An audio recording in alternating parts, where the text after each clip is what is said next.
This group is widely viewed as anti-Semitic and anti-white. The city tells me they expect about 500 members here at the convention center this weekend. Today we found out that the contract for this event was finalized more than 4 months ago, back in November. But the city, along with the mayor, say they just found out exactly who rented this space earlier this week. You protections locally. On the streets of downtown Raleigh, you'll find members of the Israelite School of Universal Practical Knowledge, or the I.S.U.P.K. You cannot be free without your oppressor being destroyed. Let me tell y'all something, brothers and sisters. The group's leader is Commanding General YAHANNA, seen in this YouTube video touring the Raleigh Convention Center. It's where the I.S.U.P.K. will hold its annual Passover celebration on Saturday. Convention Center, taking it to the next level. Worldwide. The group is part of the radical Hebrew Israelites, which the Southern Poverty Law Center identifies as a hate group for its anti-Semitic, anti-white, and anti-LGBT views, and chapters that, quote, perpetuate the anti-Semitic belief that so-called Jews have stolen their identity and birthright. They call us a hate group because we turn around and say the white man is the devil for the things that he's done. The word devil just means adversary. It really is deeply upsetting. Rabbi Eric Solomon with Beth Meyer Synagogue in Raleigh is disturbed about the city-owned convention center renting space to the I.S.U.P.K. I mean, if this was, God forbid, the KKK or other hate groups that are more widely known, I can't imagine this would be allowed to happen. The city says the space was rented by a third party, writing in a statement, "We were not aware of any relationship between TGF Solutions Incorporated and the referenced group, and the event was handled in the same manner as all other bookings. Our expectation is that the group will adhere to all contract terms." It appears there's some loophole here that needs to be looked at more closely. Rabbi Solomon says he respects people's First Amendment rights, but feels the city should not make space for hate. This is not what we need in our city. And a spokesperson for the city today did say that rentals through a third party here at the convention center is quite common. I did ask the city attorney what kind of discretion the city has in denying events here at this city-owned building. We're still working to get a response. Deborah. Joe, now that they know who is coming to this event, are they planning more security?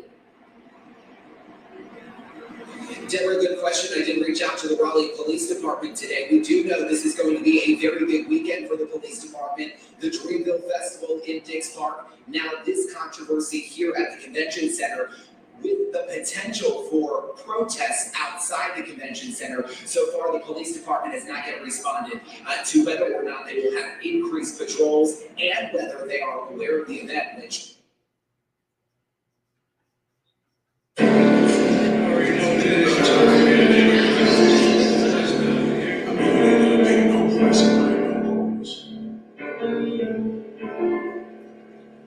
Just need to be by corners, taking corners. There's one way or another. When it's the bodies we don't lost, you're gonna time and enjoy. Let's be honest, or have something. You won't get such thing as David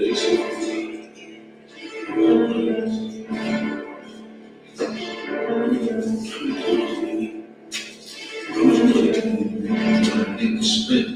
We ain't gonna be around this, we're gonna be around. Shit, I gotta be on this stuff. Yeah. I know when nigga murked his own ex, he was fucking on his bitch. He got booked, now she's sick, she out here sucking on his. Told my young boy to chill, cause he was hitting all these licks. Man resisting, now we 6 feet, he was thinking with his dick. Better argue, young man, I'm dropping gems, they call me old school. I'm fed on the ground, I'm looking shot. All shot, 600 pages, diamond, nigga, all on top of the life is your fight, all you do is shoot. You know the crack is mad as hell because they want to see you dead. Plotting on their lives, holding counsel just to stay ahead. This one was just forever, we gon' pay the nation's bread. If you not under this banner, then you want this red. Then I'm from the future, they ain't know it show us love. All we know is extensions in the way of those slugs. We can make a move on you, care who it was. When the grandma saw my Lieutenant, nigga up above. You the dope in the squad with the team, how we run shit. Better get that soft block, better get that soft strap. General said if it's not one West, then it's not legit. Fuck every crack up, go to the grave and go and take a piss. Mama, I'm an Israelite, put it straight like Santana. Gotta keep the blitzing, cuz in that mix and get bananas. I adapted to it. Breaking for the skis and with bandanas. I'm the big bad wolf, come down your chimney like I'm Santa pussy. And they said that game was going Sunday. Shit, got a couple hammers in the ride, and we bang shit.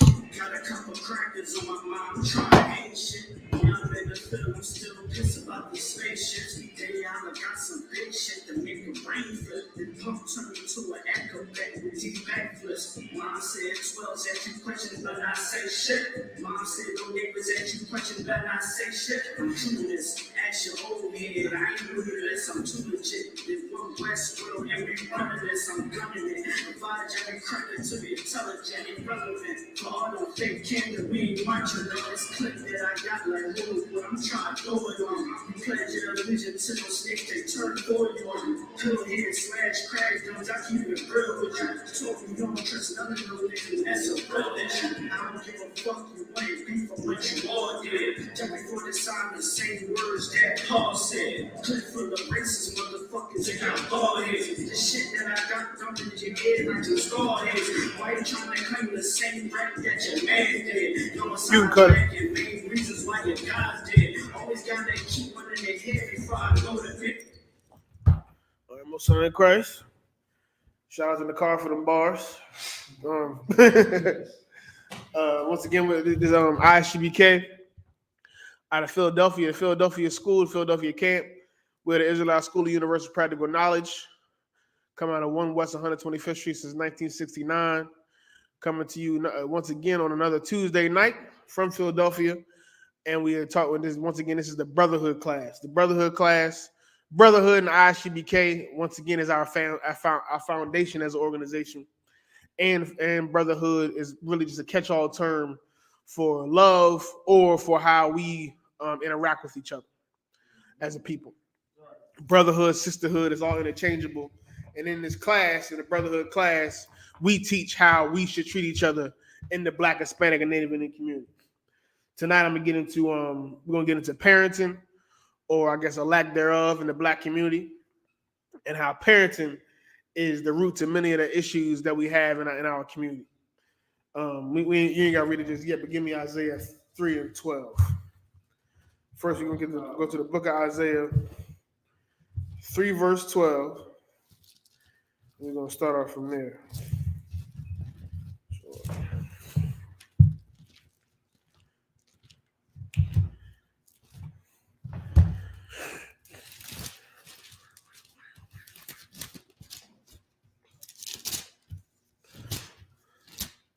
So like I said, right now in the Black community, all across the country, especially in a city like Philadelphia, if you ask people in the major cities, especially Black people, Hispanic people in major cities like Philadelphia, New York, Los Angeles, Chicago, places like that, one of the main things that we worry about as a people is violence, is crime, poverty, things like that, especially in these larger cities that typically have high populations of Black people, Hispanics, and high rates of crime, high rates of poverty, and high rates of violence in our community. And if you look at the violence that's happening in the Black community, it isn't coming from people who are in their 40s and 50s. Right.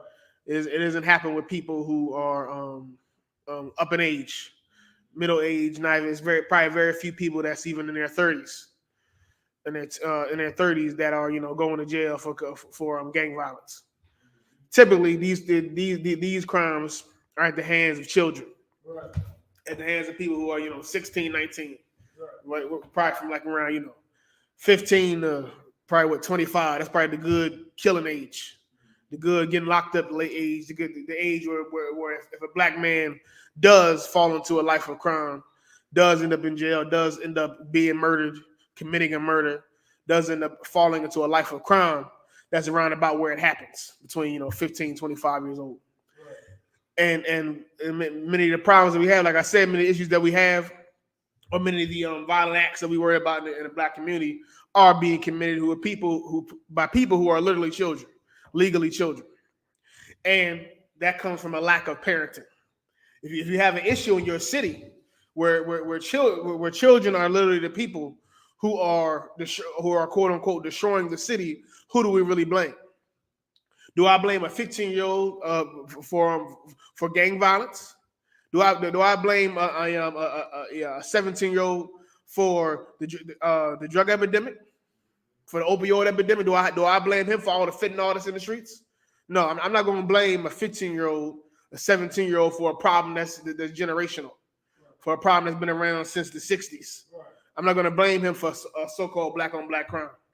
I'm not going to blame him for the drug activity in his neighborhood, even if he is the one committing the violence, even if he is the one selling those drugs, because that problem of poverty, of violence, of drugs is way older than him, way older than 15 years old, way older than 17 years old. I have to look to the parents. I have to look to the leadership or the lack of leadership in our communities. That's what it comes down to. When it comes down to, we as a people need to come to a better understanding about what's right, what's wrong, and how we should rear up our children. Because many of the problems that we have in the black community is due to a lack of parenting. So give me Isaiah 3 verse 12.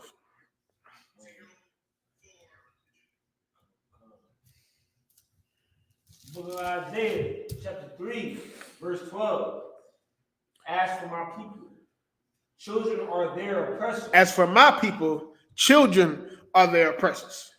And when we reading out the book of Isaiah in the Old Testament, in the Bible, these words are written thousands of years ago. And many of these words that we read about in this Bible crystallize perfectly exactly what's going on today. Many of the curses, many of the troubles that we have today in the black community and Hispanic community, Native Indian community, are once again generational. They're not new. They're not a new phenomenon. They are things that was going on that have been going on with us for thousands of years. And why is that? Because we as a people continue to disobey our God. We continue to turn our backs on the Most High. We refuse to follow the Most High, but we rather follow an American ideology, a heathenistic ideology. Instead of catering to what the Most High gave us, which are the laws, statutes, and commandments in this Bible, and his culture and his way of life, we rather live like other races of people. We rather put down what God gave us and pick up something that seems more enticing, seems more fun. And it's been that way since Adam and Eve. It's been that way since the beginning of our nation, that we have decided to disobey what God wants us to do the thing that seems more fun. Christianity may seem more fun. Islam may seem more fun. Just being an American, where gang violence and drug addiction is promoted, where being a whore and a homosexual is promoted. These lifestyles are promoted in America. We feed into it as a people, and we wonder why our communities are destroyed. Our communities are destroyed because we'd rather be an American than an Israelite. We'd rather be a Christian or Muslim than be the chosen people of God and obey the words and the wisdom of the Most High. And because we feed into these lifestyles, what is going on and what's been going on for thousands of years whenever we disobey the Most High. Read that again. As for my people, children are their oppressors. As for my people, children are their oppressors. Like, once again, when you look into these communities, children are destroying the community. Children are oppressing us. You got grown men scared to go out to their car in the morning before work because they're worrying about some kid that might stick them up. You locking your door, making sure your car is locked, parking your car somewhere different, in fear of a child. Not in fear of some grown man like in the movies, like some big grown man with a bald head and a mustache with tattoos. No, you ain't afraid of him. You afraid of some 13-year-old kid that might want to run up the block and bust you upside your head for your wallet. He's your oppressor. He's oppressing you. And once again, it's due to a lack of parenting, because we're gonna get into it more. but somebody isn't controlling the children. We don't have something. We don't have a culture where we control our children and they run amok in our communities. Children are our oppressors. And read on. Come. And women rule over them. And women rule over them. And that's the black community. Once again, in this scripture here shows how the Bible is real, how the Bible is reality, how the Bible is prophecy, how the Bible is real life crystallized, and we can look into this Bible and see our lives every day. We can look into this Bible, even though it was written so long ago, written before cell phones, before Google, written before cars. Written many thousands of years ago, these words were written, and we can look in this book and we can see ourselves. We can see our own community. In our communities, children are our oppressors. Children are the people that are killing you, robbing you, that you are afraid of. And over top of the people are women. Women rule over us, and it all makes sense. It's all a dangerous cycle. Because women rule over us, children are our oppressors. Because women are in charge, there's nobody who can properly control the children, who can properly control a young man. So women who are incapable of being in full leadership over the community are in charge, and because of it, once a young man gets young, he does bucks against his mother, and he'll be on the block terrorizing you or oppressing you because a woman rules him. And a young man, once you get about 13, 14, your mom's words are just nagging. It's not even really, most black men, when you get older, your mom, the way you view your mom is not as, you're not intimidated by her. You may want to protect your mom. You respect your mom, but you're not intimidated by your mom by the time you're a teenager as a young man and as a young woman many times. And that's why you need a man in the house to subdue as a child that may want to rebel once they get older, once they get a little taller, once they want to go out on the streets and have fun, once they feel like they can make their own decisions and do what they want to do. You may need a man around the house to enforce those rules. Somebody that child may be afraid of, may have a more respect for, at least on a physical level. That's what you need. That's what you need as a child gets a little older. Because as you get older, more temptation comes. You want to go out. You want to go out and be with your friends. You see people getting high. You want to go out getting high. You might fall into the wrong crowd. You might fall into things that look cool and look good when you're a kid, when you're a child. So you need a man around your house to enforce those rules, enforce those things that you know are wrong, but you might want to do as you get a little older. And you need a man in place to do that. You need a man in place to control, to rule his own household, to rule his own children, his own wife. And if not, you'll have the black community as it's today, where women are in control. Women have the power and the authority in our communities. A woman says she's the man, and she's the mother and the father. She takes care of it. She takes care of everything, and she's in charge of the household. And because of it, our children destroy us. Because of it, our children destroy our communities. Our children are shameful because they weren't raised properly. Because they didn't grow up in a two-parent household with rules, instructions, and standards. But they grew up in a house where they had a mother that may have loved them, but could never control them, could never really instill any true values in them, because mothers aren't built for that. Mothers aren't built for enforcing anything. Mothers aren't necessarily built for leadership, for doing things that are hard as a parent. Many mothers can love, can provide, but they can't protect. They can't enforce. And that's what you need out of a father. And lack of fathers in our communities, or lack of strong fathers who are at least able to raise their children, is why our community, one of the reasons why our communities are the shore today. All right. Now you can drop that. Let me get Mark 3:27. Matter of fact, read Isaiah 3:12 from the top. Let's read the rest of the scripture. My bad. Book of Isaiah chapter 3, verse 12. As for my people, children are their oppressors, Read on. and women rule over them. O my people, they which lead thee cause thee to err. They that lead thee cause you the err. Cause you to the people the person that's leading you, the person that you follow, the person that you look up to, the person that you take instruction from. They are causing us to err, causing us to go against the Most High, causing us to make decisions that further destroy us. Read on. And destroy the way of thy path. And destroy the way of thy paths. We can't go anywhere. We can't achieve anything. We can't do anything because our path is destroyed because of who is leading us. Because who's in front of us.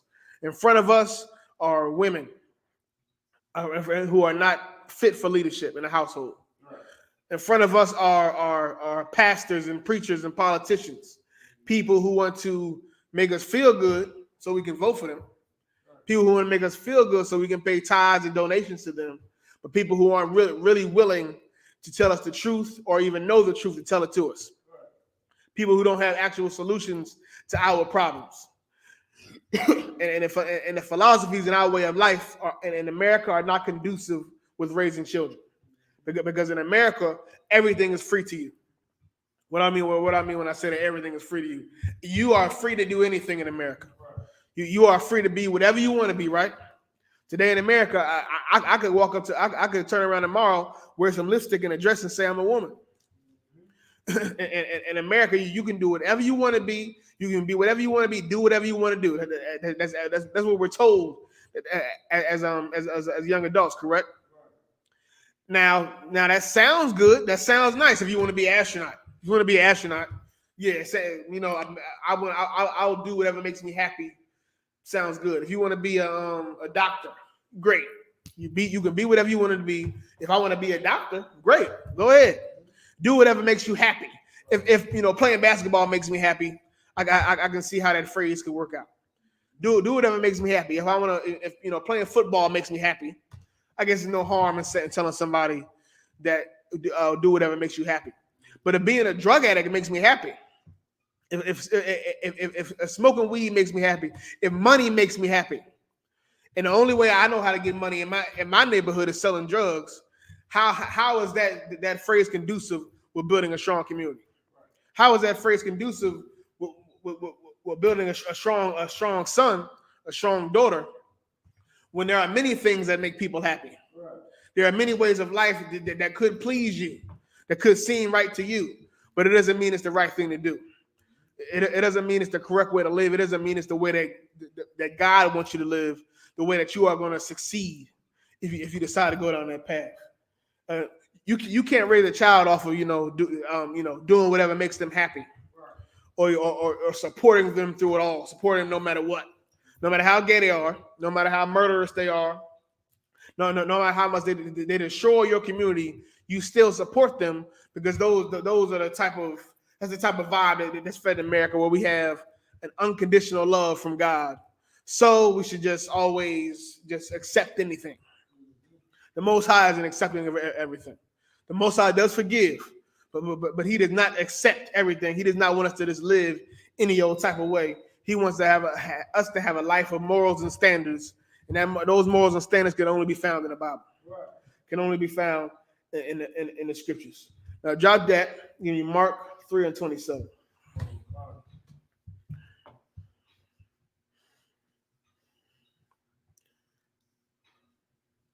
Book of Mark, chapter 3, verse 27. It says, "No man can enter into a strong man's house." No man can enter into a strong man's house. So, if I wanted to break into somebody's house, break into a man's house, a family's house, and I know in that house there's a man there. There's a man. So I know a man, if I come in there trying to rob the house while people in there, the man might shoot me, or he might pick up a baseball bat. He might try to defend his home. So if I want to take that house from him, if I want to rob his house, if I want to steal from him when I enter into that house, after I kick in that door, what must I do? Read it again. Come. No man can enter into a strong man's house. No man can enter into a strong man's house. Read on. And spoil his goods. And spoil his goods. Take from him. Steal from him. Read on. Except he will first bind the strong man. Except first he will bind the strong man. If I want to take something from a man, from a strong man, I have to bind him up. I have to subdue him. I have to destroy him. And that's what has happened in the United States, in the Black community, in the Hispanic and Native Indian community. They're able to destroy us, and they're able to throw us into prison. They're able to kill us. They're able to keep us poor and destroyed because they have found many ways to destroy our strong men, to destroy men, to destroy masculinity out of our communities. To the point today, just being masculine in itself is an affront to society. Now we have toxic masculinity, where a man, where simple things that seem, like you just had a good, like you just had some integrity, now are toxic. Telling a woman, you might tell a woman, I don't like the way you dress. You should dress less revealing. Now that's toxic masculinity. When there used to be a time where that was just what a man would do to protect his wife, to protect his daughter. But now it's looked at as toxic. Now today in America, our very masculinity in itself is viewed as a threat, and that's what America has done. Like the scriptures are bringing out, they have bound them up the strong man. They have taken our power, taken our masculinity all throughout the Black community. And that's why our children are destroying our communities. That's why there's nobody there to enforce any rules on these children, because you have taken all the power away from the man. You've taken it away in many ways, through child support, through giving women so much power through the court system. Remember, anytime a couple breaks up, and anytime a woman, wants to get away from her man, she can easily take the kids away from him, put them on child support. She can get primary custody of those kids, typically very easily in most states. She can put the man on child support.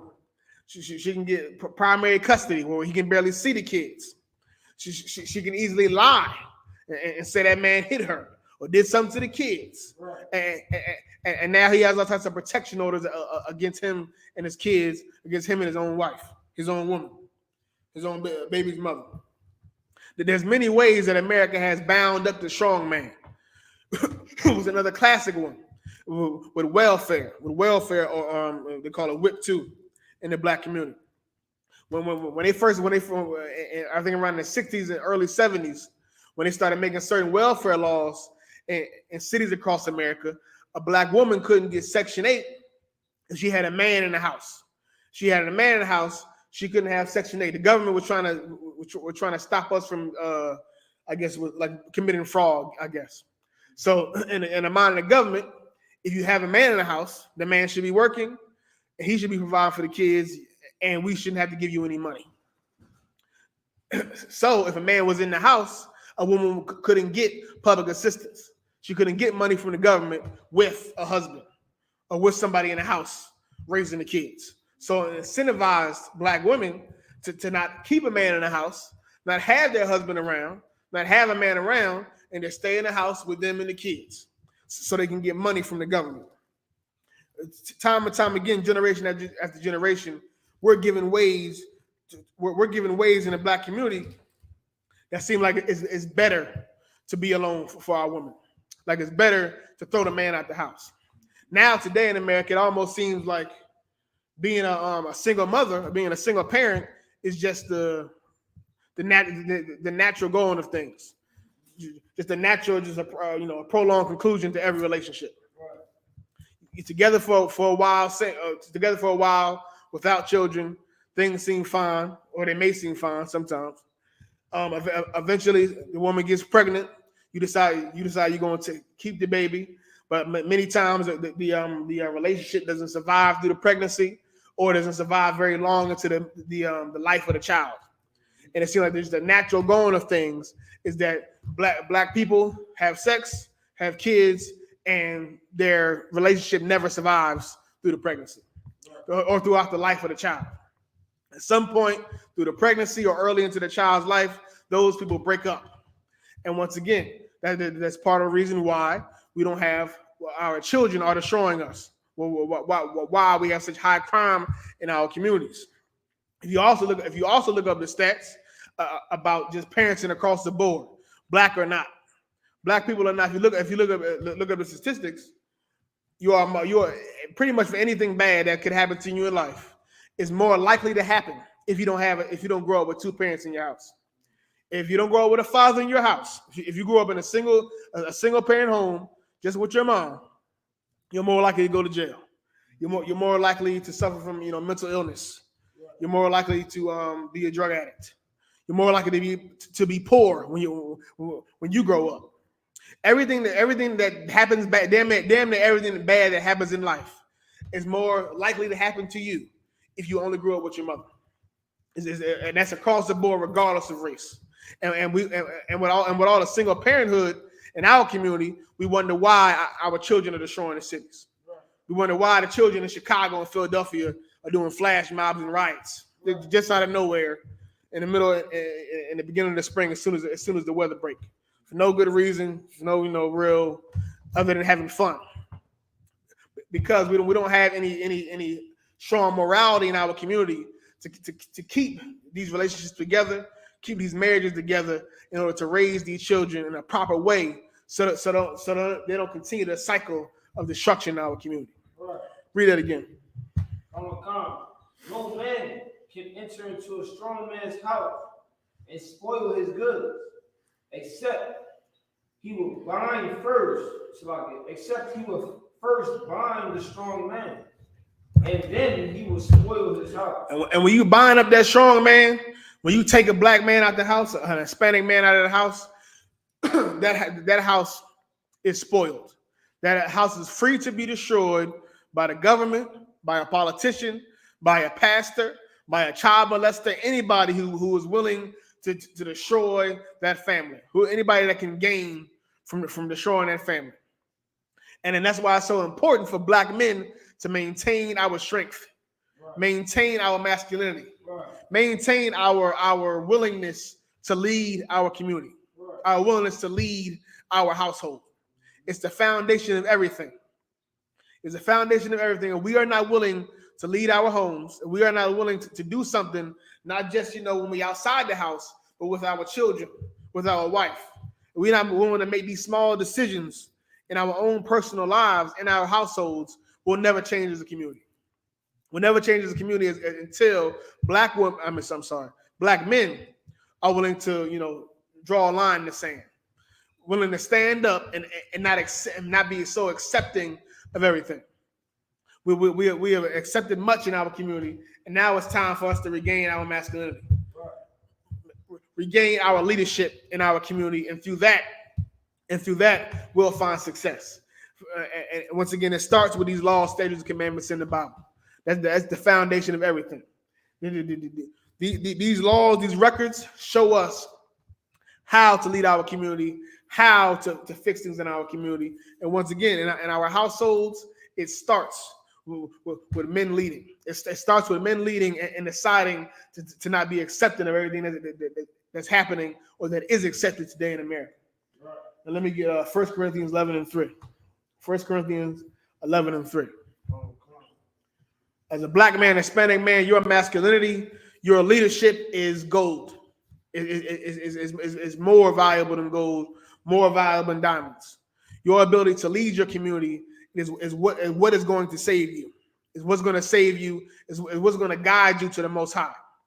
Is what's going to guide you to the Most High to take these words, take your culture, take your history as an Israelite, and pull up your people from the dust, pull up your people from the dirt.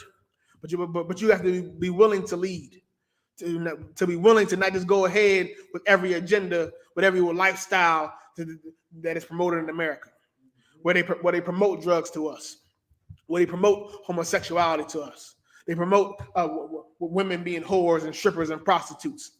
Everything that you go to jail for, everything that gives you diseases, everything that obviously destroys the people is promoted in the black community. And black men, we shouldn't stand for it. We shouldn't stand for it in our households. We shouldn't just willingly let our children feed into these lifestyles. Willingly let our wives feed into these lifestyles. We should stand up. And this leadership that we should hold on to as black men, as Hispanic men, as Israelite men, is talked about in the Bible. Give me 1 Corinthians 11:3. Book of 1 Corinthians chapter 11, verse 3. But I will have you know that the head of every man is Christ. The head of every man is Christ. Here we're going to show you the hierarchy of life. This is the hierarchy of life in the black community. Just every day in our households, this is how things are ran. Right. In every house, but it's how things should be ran. According to God, in every household, and of every black person, Hispanic and Native Indian, every Israelite household. Read that. 11:3. Say, read again. Yeah, read it again. Read from the top. But I will have you know that the head of every man is Christ. I would have you know that the head of every man is Christ. Who should every man follow? Every black man and Hispanic man in our cities today. Who should they follow? We ultimately should follow the example of Christ. We should want to be Christ-like. We should want to live like him. Christ was a man who was perfect. Christ was a man who followed the Most High to a T. Christ was a man who followed the Most High, was perfect. Christ was also a man who was willing to die for his people. Right. Christ was a man who was willing to die for the brothers that he fought for the nation that he fought for. Christ was courageous. Christ was perfect. Christ was disciplined. Christ was a leader. And we as black men, as Hispanic men, we should follow after Christ. Right. He's up directly above us. And directly above Christ is the Most High. But we, in the ranking, we look up to Christ. We obey Christ. We follow after his word. Now read on. Come. And the head of the woman is the man. And the head of the woman, who is above the woman? Who does the woman look up to? The woman looks up to the man. The man and the woman aren't equal under Christ. They aren't looked at as the same. Under the man is the woman. Woman should be led by their man. They should look to their man for advice, for leadership on how to live their life. Read on. Come. And the head of Christ is God. Like I said before, the head of Christ is God. That's the hierarchy. It's God, it's Christ, the Most High, Christ, the man, and the woman.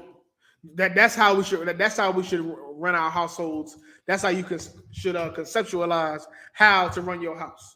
And there's no equality. That's what we have today in America. We have, it was often pushed, is equality. That the man and woman are equal. That they're in the same playing field, and they're partners.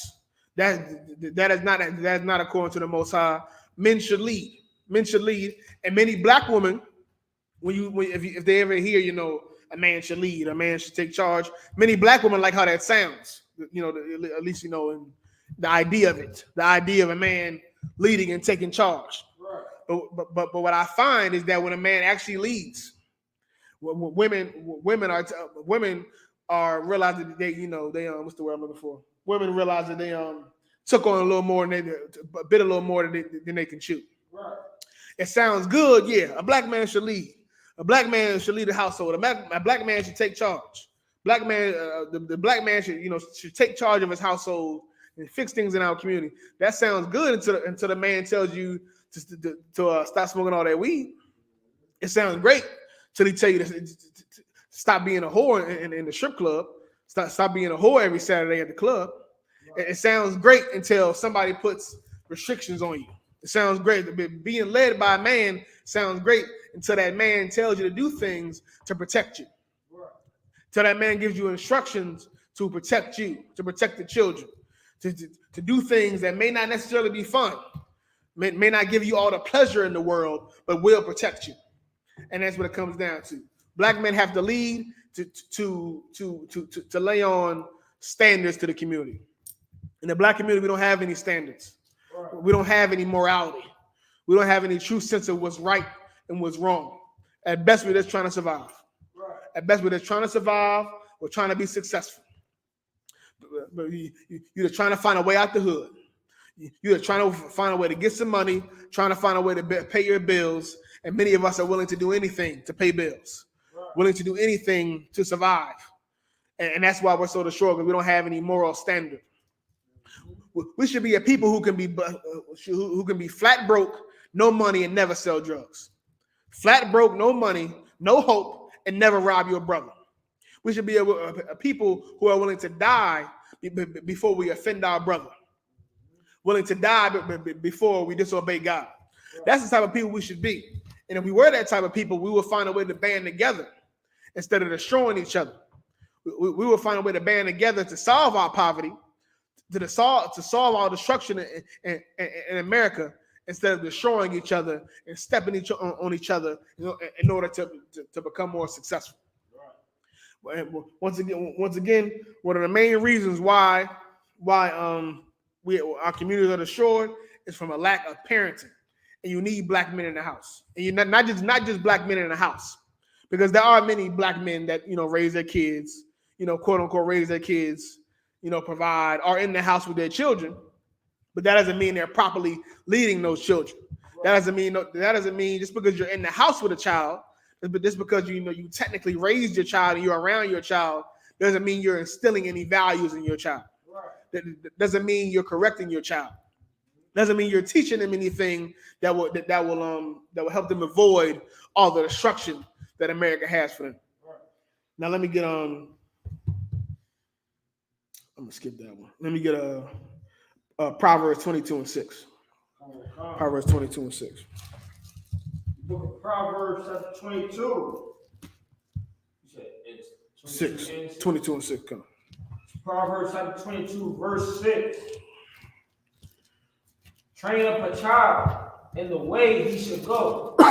Train up a child in the way he should go. Train up your child. Read it from the top. Come. Train up a child in the way he should go. And when he is old, he will not depart from you. And when he is old, he will not depart from you. Train up your child. Don't just give your child gifts. And it seems like in America, that's the standard.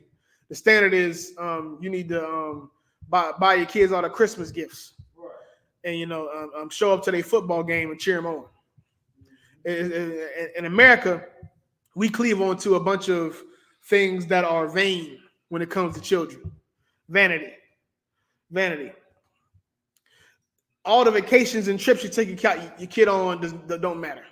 It's good. If you can do that and you can afford to take your kid places and take them to different countries and take them to Disneyland and Disney World, that's great. But it doesn't matter in the grand scheme of life. All the gifts and all the clothes and all the Xboxes and toys you give your child, in the grand scheme of life, they don't matter. It's great if you can do it and afford it. Go ahead, give your child the most joyous life ever. But in the grand scheme of life, when it comes down to life and death, when it comes to serving the Most High and not serving them, when it comes down to what will sustain your child throughout life, gifts and spoiling your child with gifts and experiences doesn't mean nothing. What matters is instilling values into your child, morals, telling your child what's right and what's wrong, giving your child history, culture. Those things will sustain your child throughout his life. Like I said before, making your child a person who loves his people above anything else. Because if you love your people above anything else, you'll never sell your people drugs. You'll never murder your brother, for any foolish reason. You won't be some fool in the club shooting at a stranger. You You don't raise your kids, and now your kid is some fool in a parking lot at 2:30 a.m. shooting at a stranger because he talked to his woman or stepped on the shoes or some garbage. you have to raise your children with some sense of identity, some culture, and some rules, right and wrong. And like I said before, like I'm gonna continue to say, those rules, that right and wrong, is only found in the Bible. That standard of how we should live our life, our day-to-day lives, is only found in the Bible. Down to how we should eat, how we shouldn't eat shrimp, crab, and lobster, how we shouldn't celebrate certain holidays, how we shouldn't celebrate Christmas and Valentine's Day, how we shouldn't be homosexuals and lesbians, how we shouldn't be murderers and thieves. The standard of how we should be as a people is found in the Bible. And through that and instilling that into our community is how we will save ourselves. By cleaving onto our identity as Israelites. That's what our children need.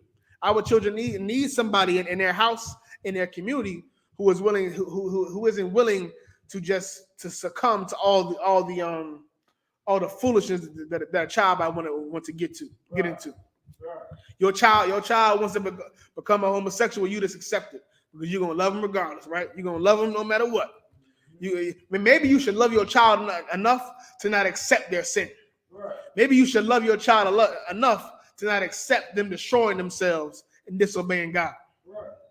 All the time in the black community, when somebody dies, and the news show up, or somebody make a Facebook post, and the person dies, a brother get killed. And this happens all the time. Everybody know what I'm talking about. The person get killed, and the person get in front of the camera. I don't know why they would do that to him. He was such a good person. And it's like, damn, good people typically don't get murdered. People that are good and kind and great people to be around and fun, typically, more times than not, don't get killed. That's typically how, a quote unquote good person, that's typically not how they die. Murder, gun violence. Every person that dies in the black community was just a great man. He was just a community leader, loved by all. Obviously not. If he was loved by all, somebody wouldn't want to kill him and put him to death. We have to understand that we often lead down these paths of death and destruction because we ask for it. Because we live a lifestyle where people want to kill us. We live a lifestyle where people will murder you. And we have to, and as parents in the black community, or parents in the black community, or leaders in the black community, we can no longer be so accepting of people who are destroying themselves, people who are drug addicts, people who are homosexuals, because all you're doing is enabling it. And many mothers and fathers in the black community, that's all they are, good enablers. And enabling is typically a term used with drug addiction. So if somebody is he's a bad he's on heroin. He's on heroin. He's a heroin addict. Somebody who all his whole life is surrounded around getting high, getting money to get high. That's his whole life. And many people who are drug addicts are able to comfortably continue to be drug addicts because they have an enabler. They have somebody with them or somebody they know that always will take care of them no matter what.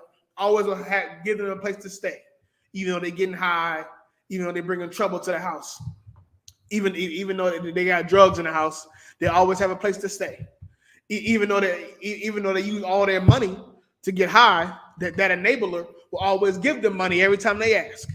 And in the black community, our parents, many of them are just good enablers. And it goes deeper than just drug addiction. It's drug addiction. You have children who are murderers and drug addicts and drug dealers who are enabled, who are given a place to stay, who are accepted, who are invited to all the events, and it's just normalized. Nobody cares that your son is a killer. Right. Nobody cares that your son sells drugs.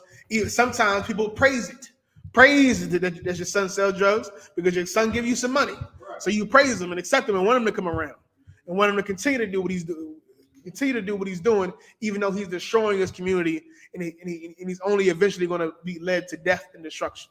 Stop accepting and praising your children regardless of their faults. Stop doing that. We as a people should ostracize and cast out. Cast out meaning we don't deal with them the same way we deal with somebody else. If you in the hood and you throwing a party and you know so and so is a killer, you know so and so sell coke, don't invite so and so to the party. So and so should feel like I don't have any friends because I'm a drug dealer. He shouldn't feel like I got more friends once I started selling drugs. He should feel like he's ostracized from his family because he's a criminal. He should feel like he's ostracized from his family because he's living a certain lifestyle. So and so shouldn't feel more accepted because they came out as gay, because they came out as a lesbian. They should feel ostracized because they came out as gay, came out as a lesbian. Right. We as a people are way too accepting of things that destroy us. We enable people who are obviously destroying our community and continually disobeying the Most High. All right. Let me get a couple more. Let's go to what I was going to. Give me Proverbs 23 and 13. And that's the problem with the black community, not just in parenting, but just overall. We are way too accepting of people in our community or things in our community that are destroying us. We're way too accepting of the American way of life. And we should always keep that going. All these things that I'm talking about, murder, violence, drug addiction, being a thief, being a criminal, that lifestyle is not black culture. That lifestyle isn't a way that, isn't a lifestyle that, black people created and black people hold as our own. That lifestyle was given to you in America, given to poor people in America, the lifestyle of being a criminal. That's an American way of life. That's the American way of life. That's been going on for hundreds of years. Criminals being promoted as gods, criminals being looked up to. Since Al Capone, since Scarface, all these Italian mobsters that we look up to like they're some type of hero, when all they are is a criminal, all they are is a thief. And we as black people in America, we take on to that culture of being a criminal like it's our own, when it was given to you by our oppressor, when it was given to you by America, and you cleave unto it because you're so poor, you feel like you don't have any other option. And you take on a gangster lifestyle like it's black culture, like it's your culture, like it's who you are as a person. That's the American way of life, but it is not the way a black man and a Hispanic man should live his life. Right. We should live our lives as Israelites. We should live our lives with honoring and integrity, with some standard about how we live our life. Let me get that Proverbs 23 and 13.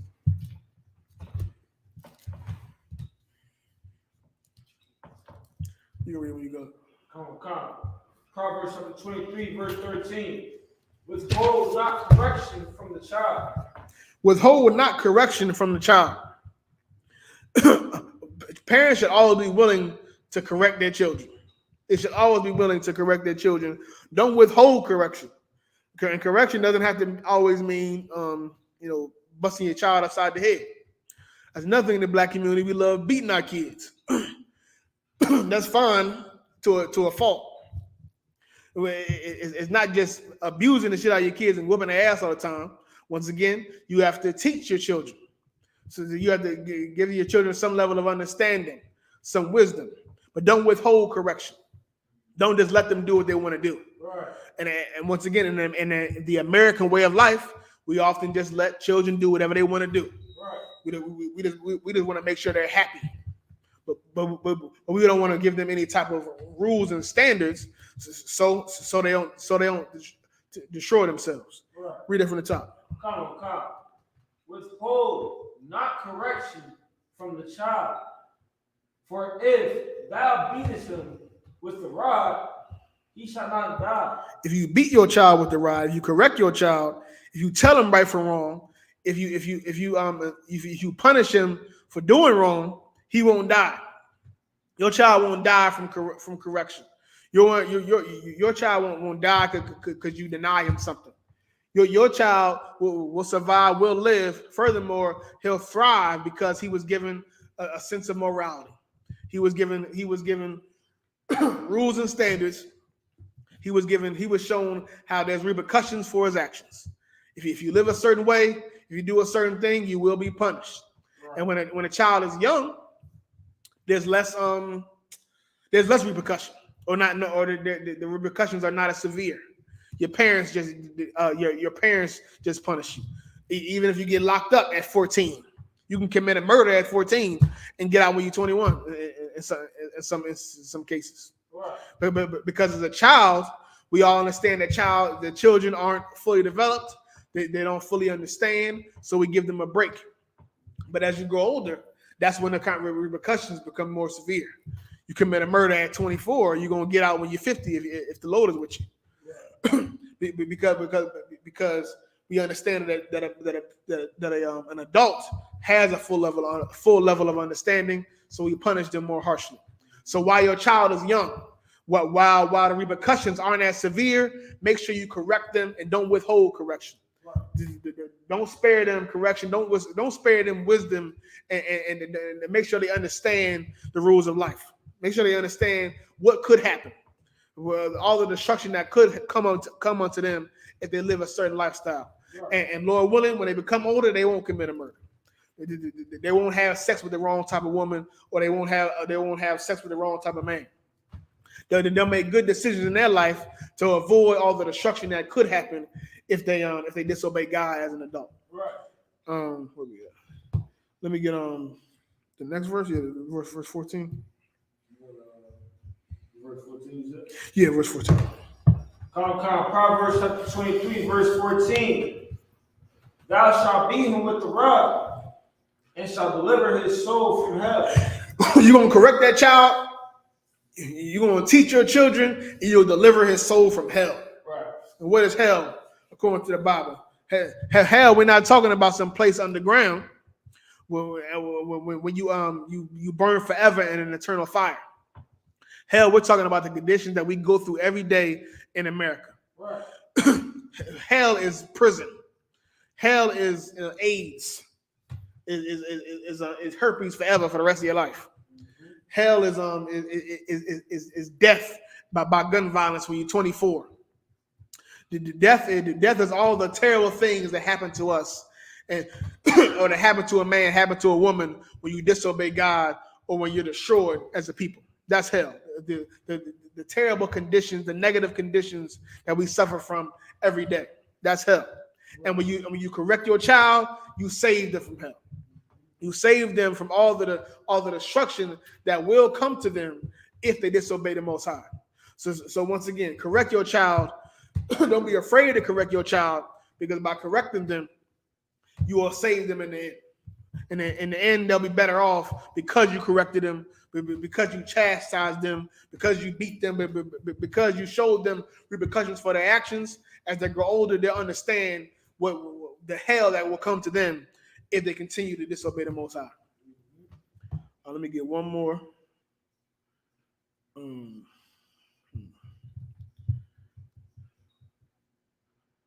Give me Hebrews 12 and 11.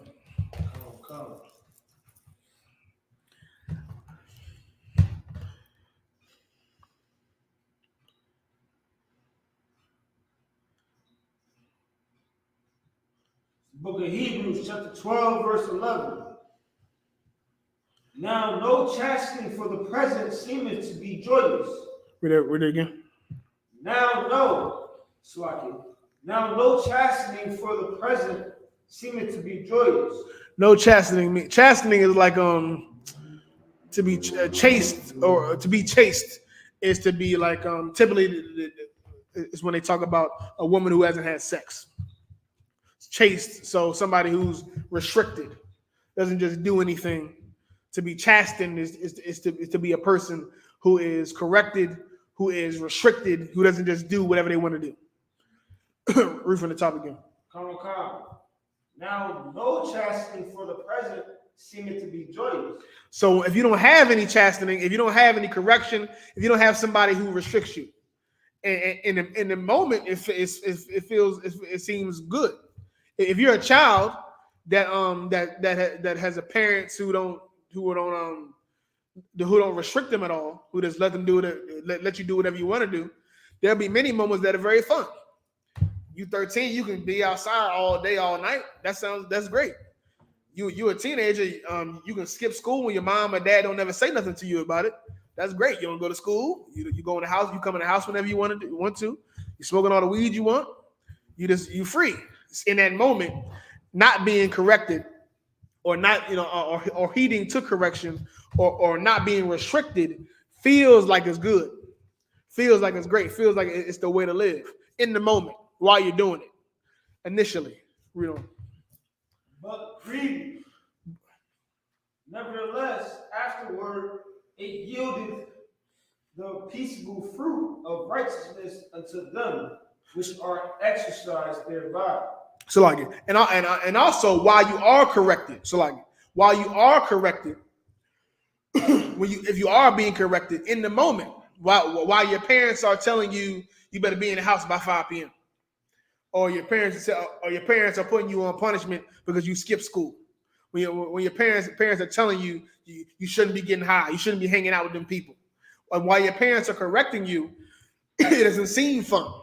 It doesn't seem fun. It seems grievous. It seems harmful. It doesn't seem like anything good is happening. But in the end, when you get older, when you understand more, when you see more things, when you have more experience, you realize that chastening, that restriction helped you.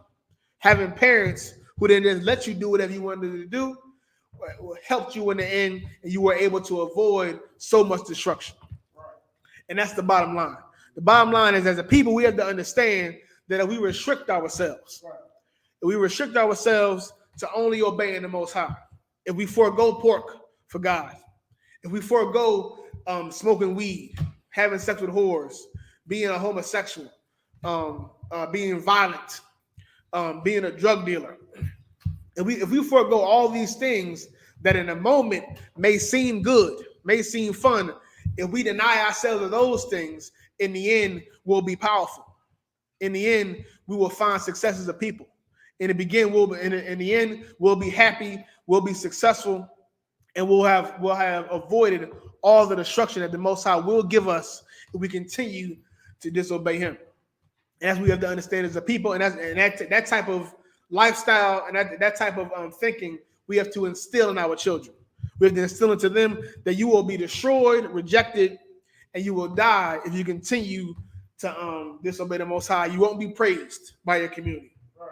You won't be praised. You won't be forever. You won't be internally forgiven for everything. Eventually, destruction will come unless you decide to change. And the day you decide to change, you'll avoid destruction, and you'll find the success that you think you'll get by disobeying the Most High. You'll truly find success by obeying Him. Right. And with that, I'm gonna pass the class over to Precinct Officer Kalakazan.